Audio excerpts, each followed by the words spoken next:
ब्रह्मा जी का दूसरा शीश क्यों काटा, जानिए। सृष्टि के आरंभ में ब्रह्मा जी और सरस्वती जी ज्ञान के प्रकाश से ब्रह्मांड को भर रहे थे। सरस्वती जी अत्यंत कोमल, शांत और मधुर वाणी वाली देवी थी।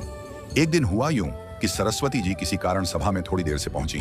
ब्रह्मा जी को उस समय थोड़ा अहंकार आ गया था। उन्होंने क्रोध में आकर सरस्वती जी को कठोर शब्द कह दिए। देवी, आपको समय का भी ध्यान नहीं। देवताओं की सभा आपका इंतजार कर रही थी। सरस्वती जी का हृदय टूट गया। उन्होंने सिर झुका लिया, पर शब्द कुछ बोले नहीं। देवताओं ने यह दृश्य देखा, पर कोई कुछ कह न पाया। लेकिन एक देवता थे जिनसे कुछ भी छुपा नहीं था, भोलेनाथ महादेव। वह उसी क्षण वहां प्रकट हुए। उनकी जटाओं में गंगा लहरा रही थी। तीसरी आंख शांत थी, पर भीतर उनका क्रोध धधक रहा था। महादेव ने गंभीर स्वर में कहा, ब्रह्मा, अपनी ही बनाई सृष्टि की जननी पर कठोरता, यह अहंकार तुम्हारे सृजन धर्म के योग्य नहीं।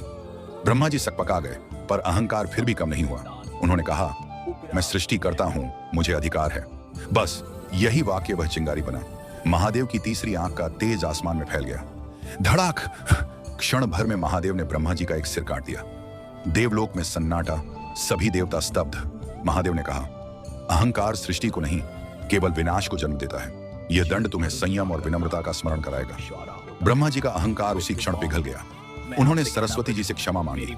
सरस्वती जी ने शांत, ब्रह्मांड का पालन ज्ञान से होता है, पर उसका संतुलन केवल महादेव की करुणा से। सरस्वती मां के इस अपमान के लिए महादेव ने ब्रह्मा जी को जो दंड दिया, उसके लिए एक लाइक और सब्सक्राइब जरूर करें। जय सरस्वती माता। हर हर महादेव।